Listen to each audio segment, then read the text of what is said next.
As God is my witness, I thought turkeys could fly. We were on a prank! That's what she said. Bazinga. It's gonna be legend. Wait for it. Dairy. Cool. Where Everybody Knows Your Name. C'est quelques paroles que je ne chanterai pas, n'insistez pas, qui sans pour autant connaître la série, doivent sans doute vous rappeler quelque chose. Hein, vous l'avez déjà entendu lors d'un instant d'épisode d'une autre sitcom de la NBC, où un certain Joey Tribbiani, le mal du pays, il est à Londres et dans sa chambre d'hôtel et il allume la télévision. Et ce sont des mots qui font directement écho à son mood, un moment clé. Et ces mots-là viennent du générique de Cheers, qui était l'une des plus grosses, et qui est toujours l'une des plus grosses sitcoms de la NBC, mais surtout de la télévision américaine.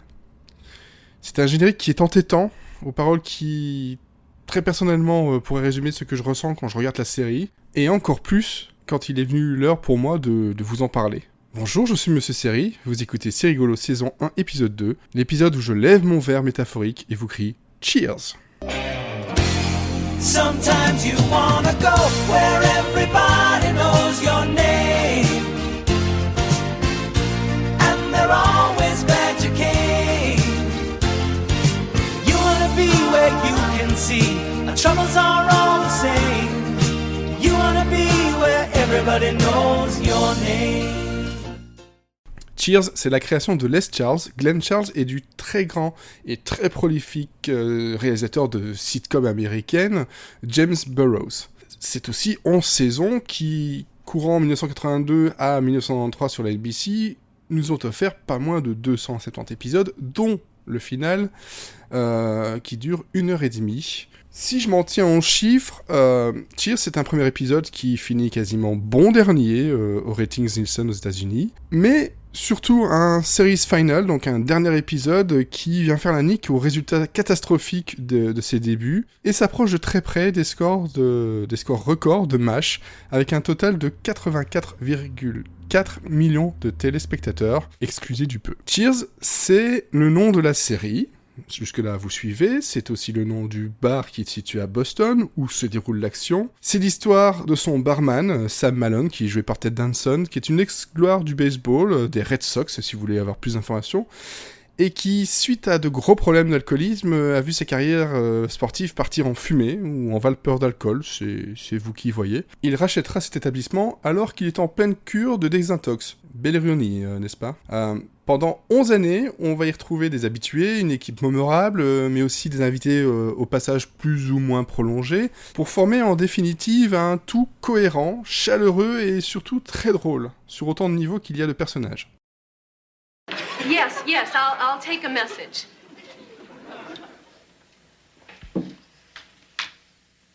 You're welcome. Well? You're a magnificent pagan beast. Thanks. What's the message? Ce serait idiot de ne pas vous présenter ce groupe. Après tout ça, ce ne sera pas trop long, du moins je l'espère. Mais cela reste, à mon humble avis, la seule façon de vous présenter correctement Cheers et savoir où vous allez mettre les pieds. Now look, Buster. I do need a job. And I'll find one. And you can bet that it won't be waiting tables. Alors, autour de Sam, on retrouvera très vite Diane, qui est jouée par Shelley Long. C'est d'ailleurs par ce personnage-là que naît l'intrigue principale du premier épisode. Diane n'est pas la cliente type du Cheers, elle y débarque totalement par hasard en suivant son fiancé, et finira par, spoiler alert, y rester plus longtemps que prévu, et même par y travailler. C'est par elle que vient aussi la présentation du reste du groupe de base. C'est une façon vraiment très drôle de savoir qui sont tous ces gens, d'avoir droit à des bribes de leur caractère, de la dynamique de groupe qui semble déjà bien installée. C'est le personnage en mode poisson hors du bocal, avec son côté snobinard et ses centres d'intérêt pour le moins en décalage avec la faune du Cheers. When Norm comes in, you all yell, "Norm!" Make a big fuss over him. Is it asking too much for me to get the same treatment once in a while? She's right. Try it again, sweetheart. Yeah, thanks. Hello, Hello, everyone. S'il y a un vrai pilier de bar, c'est bien Norm, joué par George Wendt, invariablement assis sur le même tabouret au coin à droite à l'écran. D'ailleurs, faut vraiment le regarder. Ce qui est assez drôle, c'est que même son nom dans le générique est au même endroit que le personnage. C'est un homme qui va fuir sa vie professionnelle et personnelle au bar. Il a un certain goût prononcé pour le jeu, qui lui portera quelques préjudices. Et la bière, bien entendu, même s'il ne boira que de la near beer, c'est-à-dire de la bière sans alcool.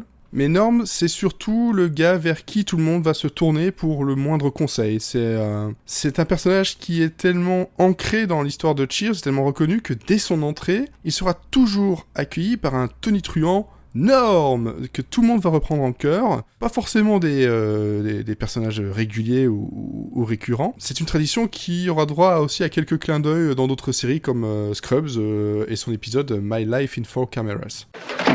Cheers. Yeah, just a sec. Is there an Uni Pantuso here? That's you, Coach. Speaking. Si votre truc, c'est plus le décalage, les quiproquos, les gens maladroits, mais qui restent très très adorables, il faut absolument vous intéresser à Coach, joué par Nicolas Colasanto, et plus tard à Woody Boyd, joué par Woody Harrelson. Coach, c'est le gars barman proche de la retraite, qui vit dans son monde, ses habitudes. C'est sans doute le personnage le plus drôle, à ses dépens de la série, jusqu'à sa tragique disparition provoquée par celle de l'acteur qui manquera à la série jusqu'à sa fin, et ce sur bien des points. Hey, waitress, you want to turn up the heat in here? I am not a fish stick. Or maybe I should ask someone who can reach the thermostat. Hey, lady, you can't just waltz in here, insult people, and start ordering everyone around. Why not? Because that's my job. Aux côtés de Diane, niveau présence féminine, on a Carla, jouée par Rhea Perlman, qui est l'autre serveuse, la serveuse historique du Cheers, divorcée, mère de 3 enfants qu'elle élève seule. C'est un personnage qui n'a pas sa langue du tout dans sa poche, et qui manie avec maestria le sarcasme. Elle mettra un bon moment, et surtout quelques pics bien sentis, avant d'accepter Diane comme une collègue, avec un vrai talent pour le service. Ça va, vous êtes toujours là, attentif, j'en ai pas trop perdu, parce que là, il en reste encore un tout petit peu, et je vais continuer.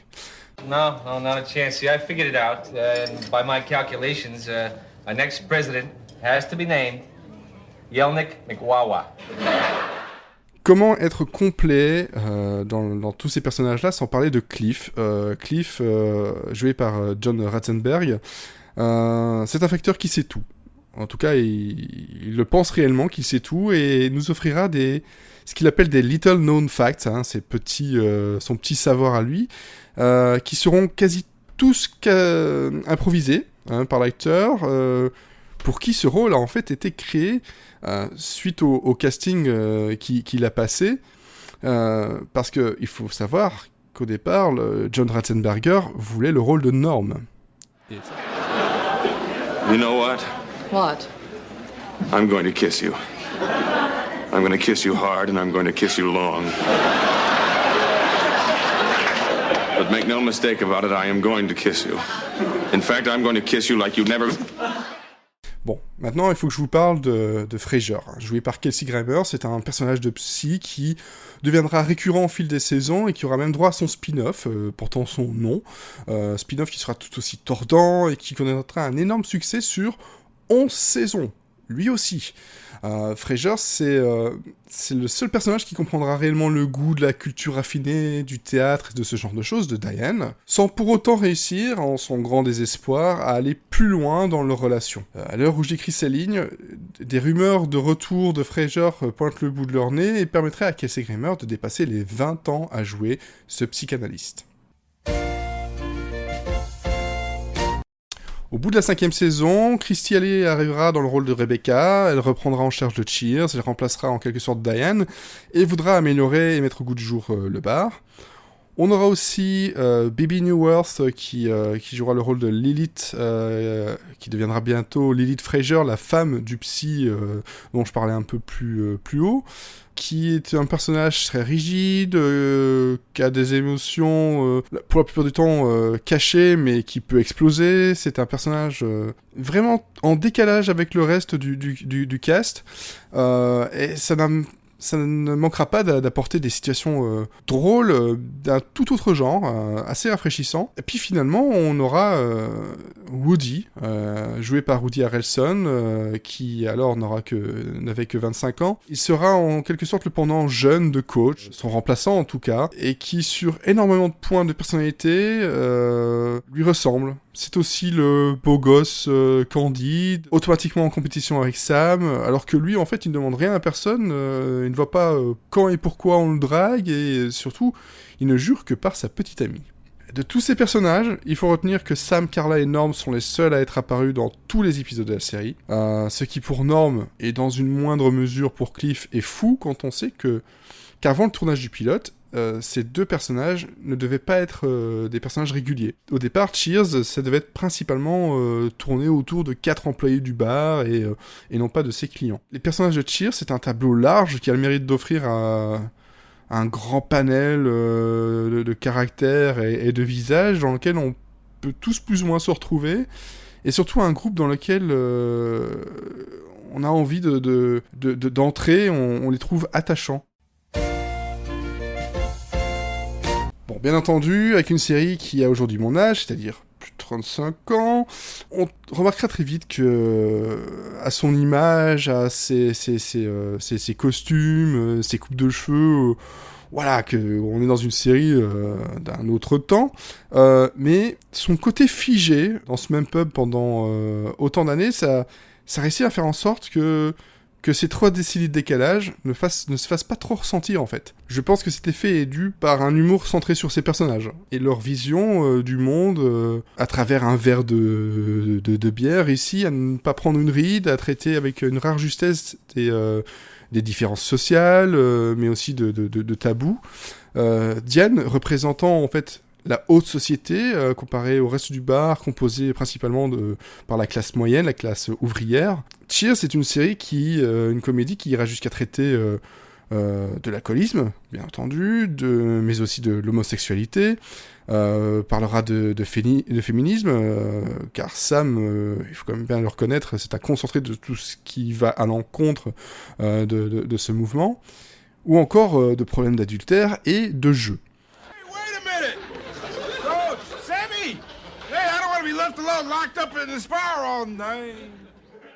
Cheers, comme beaucoup de sitcoms et beaucoup même de séries en fait au plus large, c'est un concentré de l'Amérique d'une époque, c'est figé dans un bar qui malgré tout reste d'actualité. Cheers, c'est pour moi réellement cet endroit où tu auras envie de passer une soirée et pouvoir discuter. Et si vous comprenez un peu l'anglais, les paroles du générique sont vraiment en rapport parfait avec la sensation que vous aurez au fil des épisodes. Une sensation qui vous fera rire aux larmes, avoir un gros pincement au cœur lors de départ, et tout ça réuni au moment de quitter pour toujours ce bar.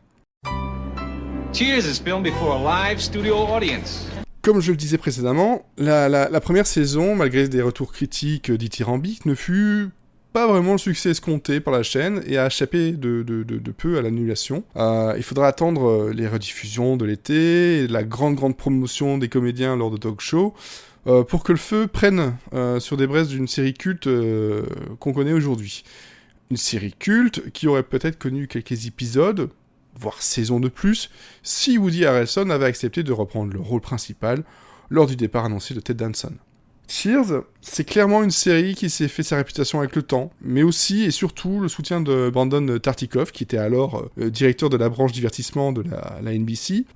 Enfin, ça, c'est pour ce que raconte la direction de la NBC aujourd'hui, parce que certains scénaristes aiment à préciser que si la série a une seconde chance, c'est surtout qu'en fait, il n'y avait rien d'assez fort et de fédérateur pour la remplacer. Mais ça, seuls les concernés connaissent vraiment la vérité. On est aussi, selon moi, devant une série qui a évolué et grossi avec son succès.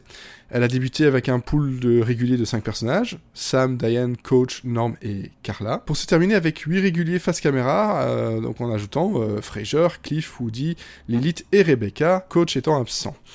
Et Diane aussi à la moitié de la série. Une évolution d'autant plus marquante qu'il faudra attendre réellement les dernières saisons pour avoir de temps en temps d'autres lieux que ce bar. Et tenir 11 saisons avec un seul vrai lieu central sans tourner en rond, c'est quand même un bel exploit à ajouter au palmarès de la série. En parlant de palmarès, transition naturelle, vous avez vu, Cheers a remporté sur toute sa carrière pas moins de 28 Emmy Awards, dont 111 nominations, et 6 Golden Globes pour 31 nominations, dont une majorité pour ses actrices et la production.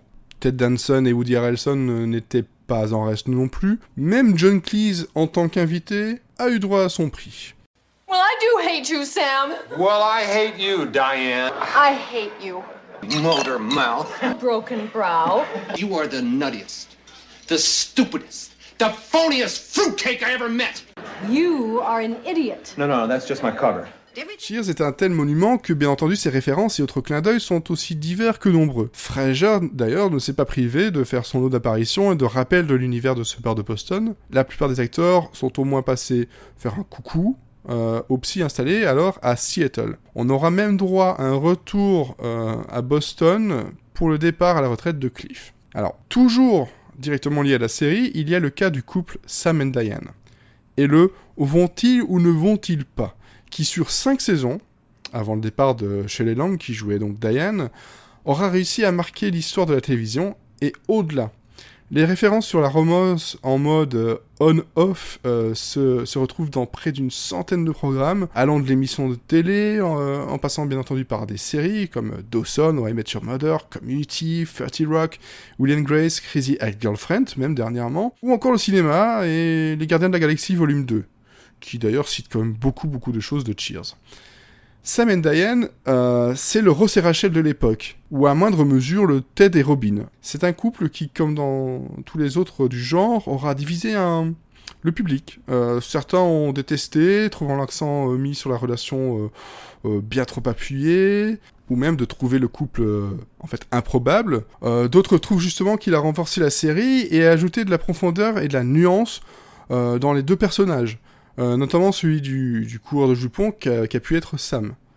Cette partie de l'histoire de Cheers nous apportera un presque triangle amoureux si l'on s'en penche sur le cas de Frasier et de ses nombreuses et vaines tentatives envers Diane. Comment ça c'est capillotracté ? Si, c'est un triangle amoureux, si.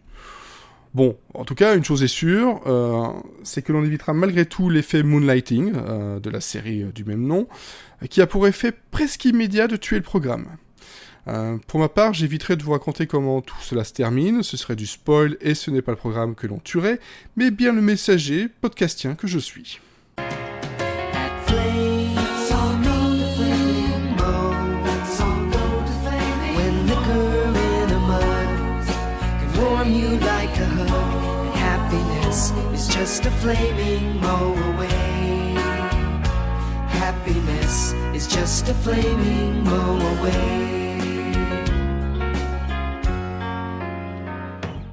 En dehors de ça, les Simpsons et son Flaming Mouse iront jusqu'à pomper le générique et demander aux acteurs de la sitcom de prêter leur voix pour un épisode.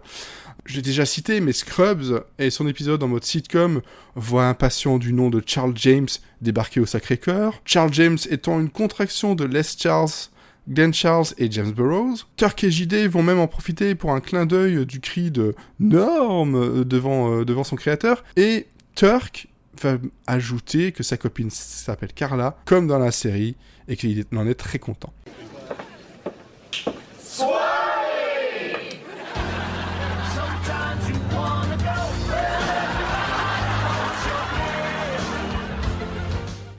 Dans How I Met Your Mother, l'épisode où Barney se fait appeler Swarley, Cette blague de l'accueil de Norm est aussi utilisée, sauf que là tout le monde crie Swirly. Et pour clore cette liste non exhaustive à la télé, The Good Place a lui aussi son clin d'œil avec un Ted Danson en barman portant une référence vestimentaire.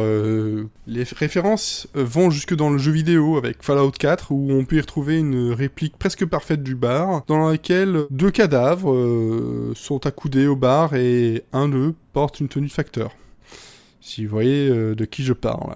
Finalement, en 2016, on aura droit à une version live on stage avec une toute autre distribution, qui s'est lancée à Boston d'ailleurs aussi, et qui nous raconte un bon condensé des 2 premières saisons sur les planches. Note spéciale pour les fans, s'il y en a parmi vous, sachez qu'aujourd'hui il existe 2 bars Cheers, sous licence officielle, qui existent à Boston. Celui sur Beacon Street est à l'origine des extérieurs qu'on peut voir dans la série. À l'époque, il s'appelait Bull and Finch Pub et avait été choisi un peu au hasard dans l'annuaire téléphonique par la production. Le propriétaire avait alors accepté que l'on filme son bar pour $1 symbolique. Bon, depuis le dollar a bien grossi.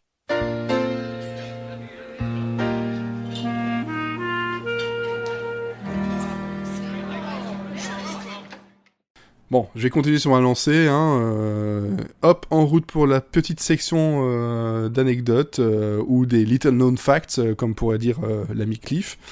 Donc Cheers, c'est une sitcom à l'ancienne, ok. Elle a été tournée face à un vrai public qui rira tellement de bon cœur que, suite à quelques plaintes de téléspectateurs, la production ajoutera un message lu par un des comédiens précisant qu'en fait la série est tournée devant un vrai public et qu'il ne s'agissait pas en fait de rire enregistré. Bon, c'est un avertissement qui n'aura pas eu totalement raison des respectances du public. Hey, Cheers is filmed before a live studio audience. Si vous avez écouté l'épisode précédent, qui parle des sitcoms, vous savez sans doute que le genre n'était pas à l'époque, dans les années 80 en tout cas, enclin aux arcs narratifs sur plusieurs épisodes. Cheers sera l'une des premières sitcoms à populariser, ou peut-être même presque, entre guillemets, inventer, la technique de sérialisation des histoires. C'est aujourd'hui un procédé qui est monnaie courante dans la comédie, mais il faut savoir que Les Charles, l'un des 3 créateurs, avoue regretter ce choix, qui obligeait les gens à être à jour, à ne pas rater un épisode, et surtout à les regarder dans l'ordre. Who would have thought that we'd ever be standing here as friends? We are friends, aren't we? Good friends. Well, I'm off. Cheers, je le disais un peu plus tôt, est quand même une série qui est reconnue pour son traitement des sujets adultes, avec un ton parfois léger, parfois un peu même nihiliste, un peu acide, des sujets adultes, des sujets tabous, et tout ça d'une façon exemplaire. Par exemple, l'épisode The Boys in the Bar parlait déjà à l'époque, en fin de saison 1, d'homosexualité et gagnera même quelques années plus tard un GLAAD Awards pour son écriture. Par contre, nous n'aurons jamais droit, finalement, et ce à cause de la grève des scénaristes de 1988, à un cliffhanger où Sam devait apprendre qu'une de ses ex-conquêtes était séropositive. I bought this place from Gus. Yeah. Sam, you've been had. You already own this bar. You must be Coach's boy. It's a good guess, but no, he, actually, Coach passed away several years ago. Bon, je ne pourrais personnellement pas terminer une section anecdotes, facts, sans parler d'un point qui aura profondément marqué à plusieurs niveaux la série. Ce point, c'est la disparition du comédien Nicolas Colasanto, et par conséquent de Coach, qui reste un de mes personnages préférés dans Cheers, et même dans des comédies en général. Lors du tournage de la 3e saison, Colasanto, qui souffrait d'insuffisance cardiaque depuis plus de 10 ans, a dû prendre ses distances avec la série. Les médecins l'interdisaient de tourner. C'est quelque chose qui a été très difficile pour lui, de ne plus faire partie de l'équipe. C'était très difficile aussi, de toute façon, pour l'équipe qui était dans le déni pendant tout ce temps-là. D'autant plus que la saison 3 avait dû être tournée un peu dans le désordre pour s'accommoder à la grossesse de Shelley Lang, qui jouait Diane. Et des scènes de l'épisode final de la même saison montrent Coach... alors que l'acteur était déjà décédé à ce moment-là. La production a dû inventer une excuse concernant son absence pour les épisodes intermédiaires, mais finalement, le premier épisode de la 4e saison servira d'adieu aux comédiens et aux personnages, et parlera de la mort de Coach, et verra aussi l'arrivée de Woody comme son remplaçant. Bon, j'espère ne pas avoir trop plombé l'ambiance, mais il faut savoir que Coach... Et son acteur était très important, très apprécié par l'équipe. Et une petite anecdote, Nicolas Colonsotto ne se souvenait presque jamais de son texte et il avait une fâcheuse tendance à écrire un peu ses lignes un peu partout sur le plateau de tournage. Après sa mort, tout le cast, en entrant sur ce même plateau, touchait une marche où il avait recopié en saison 2 la ligne « It's as if he's still with us now », qui en gros veut dire « c'est comme s'il était toujours avec nous maintenant ». Et lorsque l'équipe technique finit par repeindre un peu tout le décor, et cette marche aussi, le comédien était furieux, affecté, et certains, selon Ted Danson, auraient même menacé de démissionner. Hey, you know something? That's the first person I ever met that was actually on the Titanic, Sam. He survived the Titanic? I forgot to ask. Et voilà, un épisode de plus pour C'est rigolo qui se termine. Si jamais vous voulez vous lancer dans Cheers, sachez qu'une intégrale DVD existe, qu'une grande partie des cold open, vous savez, ces petites séquences pré-génériques, se trouvent très facilement sur YouTube. N'hésitez pas à me le demander, je pense que je mettrai le lien même dans la description. Ces cold open sont absolument savoureux et vous donneront un avant-goût de l'ambiance, de l'humour que vous pourrez retrouver dans cette sitcom. Et en plus, je vous ajouterai que vous pourriez voir Lisa Kudrow, pré-Friends, et Mad About You aussi, avec une chevelure sombre. On va dire ça comme ça. Bon, si vous insistez réellement pour une sélection d'épisodes, je vous dirais de commencer par le pilote. Ça paraît idiot comme ça, mais cet épisode est parfait dans sa présentation, sa mise en place, tout y est déjà, comme si la série était déjà là depuis des années. Donc vraiment, le pilote est parfait.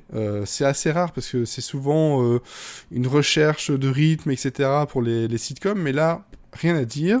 Sinon, l'épisode 4 de la saison 5, qui s'appelle Abnormal Psychology, qui nous montre les prémices du couple Frasier et Lilith, et le génie humoristique qui se dégage de ces deux personnes qui sont très hautaines, très rigides. On peut la chercher du côté de la fin, vers l'épisode 22 de la saison 11, avec It's Lonely at the Top, un épisode où on nous montre un Sam Malone qui était alors très sûr de lui, qui devient totalement vulnérable et se confronte à la réalité de ses failles et ses craquelures, qui ne font plus vraiment de lui le mal alpha.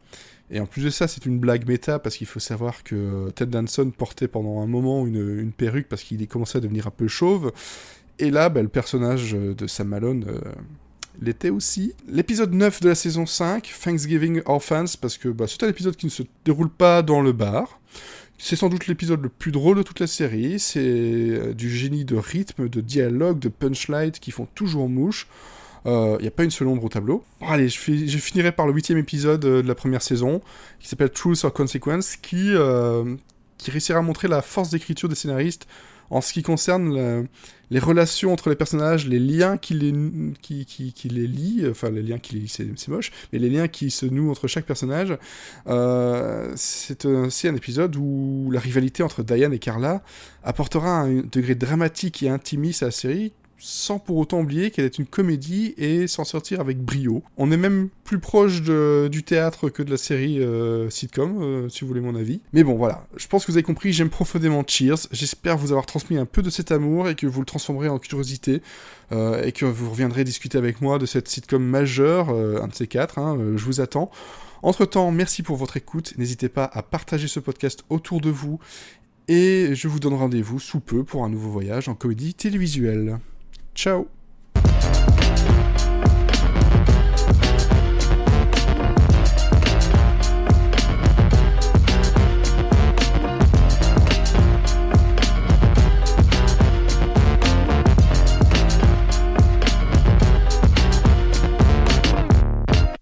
Cool. Cool.